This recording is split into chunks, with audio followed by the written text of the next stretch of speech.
si tu ressens les énergies, si tu captes des informations que personne ne t'a dites, si tu sais au fond de toi que ton don est réel, alors explique-moi pourquoi, encore aujourd'hui, tu te sens illégitime. Pourquoi tu doutes au moment de parler? Pourquoi tu minimises ce que tu perçois? Pourquoi tu as l'impression de jouer un rôle alors que c'est ta nature profonde? Aujourd'hui, on va mettre de la lumière sur quelque chose d'essentiel. Le sentiment d'illégitimité chez les médiums et les praticiens énergétiques puissants. Et je vais te parler en profondeur. Je vais t'expliquer les mécanismes psychologiques, énergétiques et identitaires derrière ce doute. Je vais aussi te partager des exemples très concrets d'accompagnants que j'ai mentorés pour que tu comprennes que non, tu n'es pas seul et surtout que ce que tu vis est un passage initiatique. Parce que je vais être très claire avec toi, ce n'est pas ton don qui est fragile, c'est ton identité qui n'a pas encore intégré ta puissance.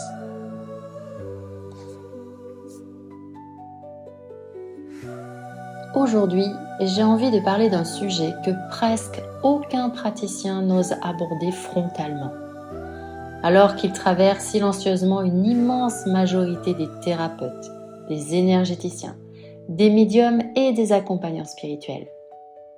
Je veux parler de ce sentiment d'illégitimité. Ce moment où tu sais que ton don est réel, où tu vois les transformations chez tes clients, où les messages que tu reçois sont justes, précis et puissants, et pourtant, à l'intérieur de toi, eh bien, il y a quelque chose qui doute encore. Tu te demandes si tu es vraiment à ta place, si tu es suffisamment formé, si tu es suffisamment éveillé, si tu ne prends pas trop de place, si tu mérites vraiment d'être payé pour ce que tu fais. Et je vais te dire quelque chose de très clair. Ce sentiment n'est pas une preuve que ton don n'est pas réel. Il est le signal que ta vibration n'est pas encore totalement incarnée. Et c'est très différent.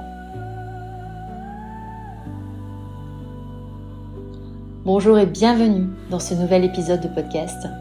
Moi, je m'appelle Céline, je suis médium et je suis mentor énergétique. Ma mission est d'aider les praticiens et les médiums à incarner leur puissance. Pas simplement à développer leurs capacités, mais à les assumer, à les structurer, à les stabiliser dans la matière. Et ce que j'observe depuis des années, c'est que le sentiment d'illégitimité ne vient jamais d'un manque de don. Il vient d'un conflit intérieur entre la puissance vibratoire que la personne porte et sa capacité à l'habiter pleinement. Donc n'hésite pas à rejoindre cette chaîne parce que toutes les semaines, à compter de ce jour, tu auras un podcast tous les mardis, mercredis et jeudis. Et également une méditation que je mettrai sur la chaîne tous les samedis. Justement pour t'aider véritablement à incarner ta lumière. Car c'est maintenant qu'il faut y aller. Ce n'est pas demain, c'est maintenant.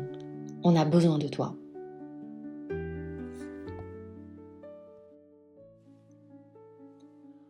On parle beaucoup du syndrome de l'imposteur dans l'entrepreneuriat. Mais chez les médiums et chez les praticiens énergétiques, il prend une dimension beaucoup plus profonde. Parce que ton outil de travail, ce n'est pas un diplôme. Ce n'est pas une méthode figée, c'est toi. Ton canal, ton corps, ton énergie. Et quand tu doutes de toi, eh bien tu doutes de tout. Il y a cette croyance inconsciente que pour être légitime, il faudrait être parfait, parfaite, ne jamais se tromper, avoir toujours raison, ne jamais traverser de périodes de flou. Or, la médiumité et l'énergie, eh bien, elles sont vivantes. Elles sont cycliques. Elles évoluent avec ton état intérieur.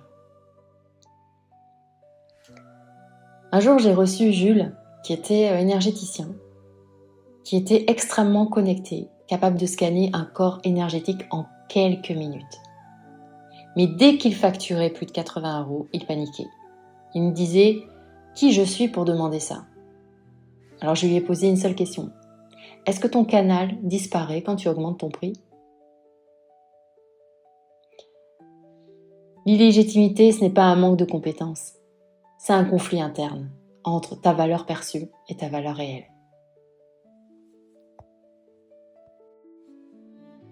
Et puis, il y a aussi le poids des mémoires karmiques et transgénérationnelles. Là, on va aller un petit peu plus profond. Beaucoup de médiums et d'énergéticiens portent des mémoires de persécution, des mémoires de rejet, des mémoires de sorcières brûlées, de guérisseurs exclus, de femmes mises au silence. Et même si tu ne le formules pas ainsi, ton inconscient énergétique, lui, il s'en souvient. Donc à chaque fois que tu prends la parole, à chaque fois que tu affiches ton don, à chaque fois que tu assumes ta puissance, il y a une partie de toi qui associe visibilité et danger. J'ai accompagné une femme qui s'appelait Claire et qui faisait des guidances. Et ces guidances étaient vraiment d'une justesse incroyable, mais qui supprimait systématiquement ses posts Instagram après les avoir publiés. Elle disait qu'elle ne savait pas pourquoi.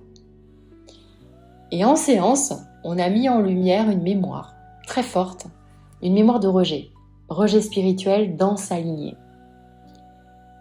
Son système associait être vu dans sa puissance à être exclu du clan.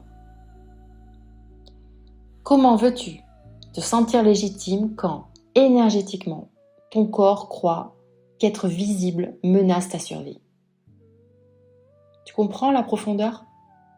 Ce n'est pas une question de confiance en soi superficielle, c'est une question de sécurité intérieure.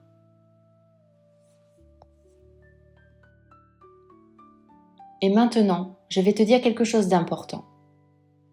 Le sentiment d'illégitimité apparaît souvent juste avant un saut de puissance.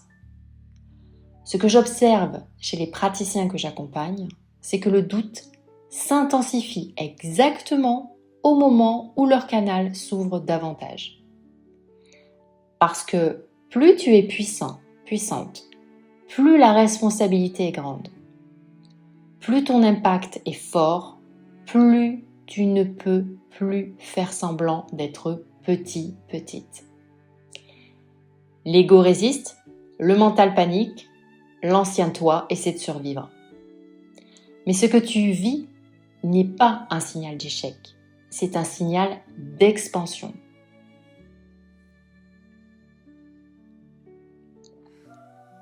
Et je vais être très directe avec toi, ton don n'a pas besoin d'être validé par l'extérieur pour être réel. Il n'a pas besoin d'être spectaculaire pour être puissant. Il n'a pas besoin d'être parfait pour être légitime.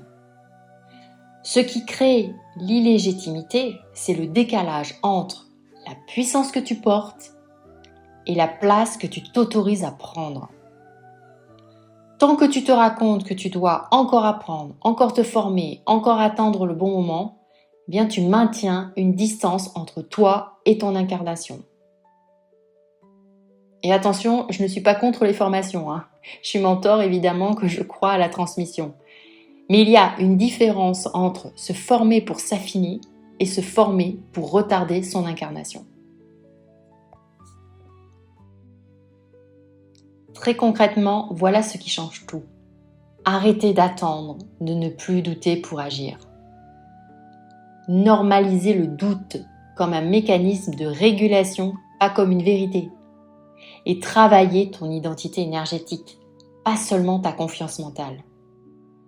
Parce que la vraie question n'est pas « est-ce que je suis légitime ?» La vraie question est « suis-je prête à me reconnaître comme celle ou celui que je suis déjà ?» Alors souvent, dans mes accompagnements, je travaille avec la numérologie. Et la date de naissance, eh bien, elle contient une architecture complète.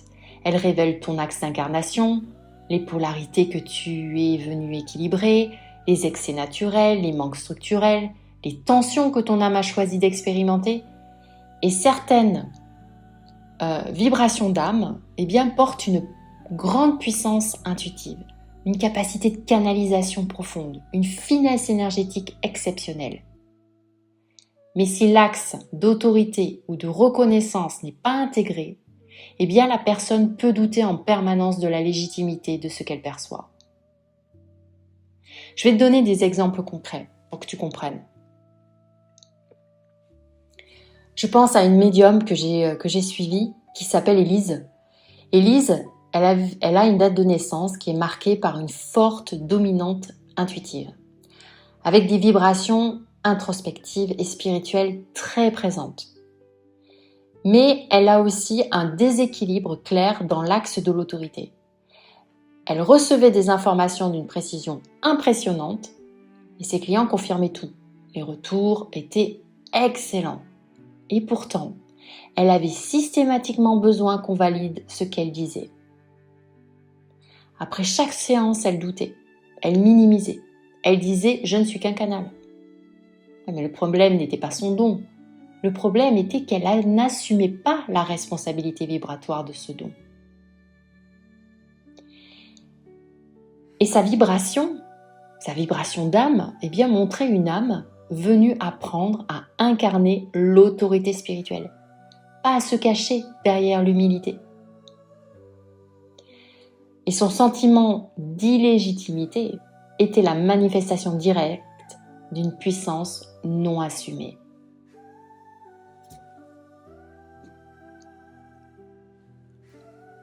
Et je pense aussi à Thomas, qui est toujours d'ailleurs énergéticien. Et Thomas, il a une date de naissance qui est marquée par une vibration de leadership et d'impact très forte. Une vibration capable d'ouvrir des espaces très puissants, de guider, de transformer. Mais Thomas, eh bien, il se sentait illégitime dès qu'il devait parler de son travail. Il hésitait à publier, il retardait ses lancements, il sous-facturait ses accompagnements. Mais pourquoi ? Eh bien parce que sa vibration demandait qu'il incarne le pouvoir et qu'inconsciemment il associait le pouvoir à l'ego, à l'abus, à quelque chose de négatif. Et sa date de naissance, eh bien, elle montrait une tension karmique justement autour de l'autorité. Et tant que cette tension n'était pas intégrée, eh bien son sentiment d'illégitimité revenait comme un mécanisme de protection. Il faut que tu comprennes une chose essentielle. Le doute que tu ressens n'est pas forcément un manque de confiance. Il est souvent la friction entre ton expansion et ta zone de sécurité. Quand ta vibration est puissante, quand ton don est réel, ton système intérieur peut résister à la responsabilité que cela implique. Parce que incarner pleinement ton don signifie prendre de la place, être visible, être payé à la hauteur de ta valeur, accepter d'influencer, accepter d'être une référence. Et cela active directement les zones de valeur, de visibilité et d'autorité inscrites dans ta date de naissance. Certaines vibrations d'âme, notamment celles avec une forte énergie relationnelle ou humaniste, eh bien, ont tendance à confondre humilité et effacement. Elles pensent que pour être spirituelles, elles doivent rester petites, discrètes, presque invisibles. D'autres, avec des vibrations de puissance plus marquées, peuvent ressentir une peur inconsciente. Et cette peur inconsciente d'abuser de leur pouvoir, et donc s'auto-saboter pour ne pas dépasser. Et puis il y a les vibrations d'âme très introspectives, qui ont besoin de temps, de solitude, de maturation, et qui se sentent illégitimes simplement parce qu'elles se comparent à des profils plus expansifs. Mais l'illégitimité n'est jamais la preuve d'un manque de don. Elle est le signal qu'une polarité de ton axe d'incarnation n'est pas encore intégrée. Je vais te dire quelque chose d'important. Tu ne guériras pas ce sentiment uniquement avec des affirmations positives. Tu ne le dépasseras pas en accumulant les formations. Tu ne le feras pas disparaître en forçant ta visibilité. Tu le transformeras en comprenant précisément la vibration d'âme qui le génère. Quand tu sais que ta date de naissance indique un apprentissage autour de l'autorité, eh bien tu cesses de croire que ton doute est une faiblesse. Tu comprends qu'il est une étape d'intégration. Quand tu sais que ta vibration d'âme montre une tension entre donner et recevoir, tu comprends pourquoi facturer te met mal à l'aise.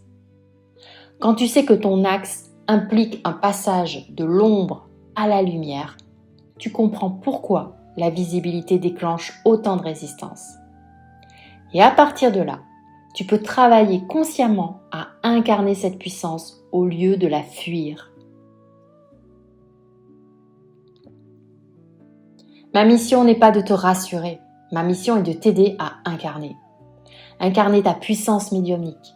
Cela signifie stabiliser ton canal, assumer ta posture, structurer ton activité en cohérence avec ta vibration d'âme. Parce que ton don n'a pas besoin d'être validé, il a besoin d'être assumé. Alors je vais te poser une question très simple, mais très confrontante. Si ton don est réel, et si je suis certaine qu'il l'est, qu'est-ce qui en toi a encore peur de l'assumer pleinement? Est-ce la peur d'être jugé? La peur d'être vu? La peur de prendre trop de place? La peur d'échouer? Ou la peur de réussir? Essaye d'observer honnêtement. Parce que derrière ton sentiment d'illégitimité, eh bien, se cache très souvent une puissance que tu n'as pas encore autorisée à s'exprimer. Et souviens-toi d'une chose, ton don est réel, mais ta puissance ne s'active pleinement que lorsque tu choisis de l'incarner. Et si aujourd'hui tu écoutes ce podcast, cet épisode, ce n'est pas un hasard. Ce n'est pas parce que tu manques de dons, c'est parce que tu es à un seuil. Et je veux que tu entendes ceci profondément. Tu ne te sens pas illégitime parce que ton don est faible. Tu te sens illégitime parce que ton don est grand. Et ta mission, si tu es médium, si tu es praticien, praticienne énergétique, si tu sens que tu es là pour plus, ce n'est pas de devenir quelqu'un d'autre. C'est d'oser être pleinement toi. Parce que le monde n'a pas besoin de médiums cachés ou d'énergéticiens cachés, non. Il a besoin de personnes comme toi, de praticiens incarnés. Et si tu es prêt, prête à arrêter de diminuer ta lumière, alors ce travail d'incarnation commence maintenant. Merci de m'avoir écouté. Je te dis à très bientôt pour un prochain épisode.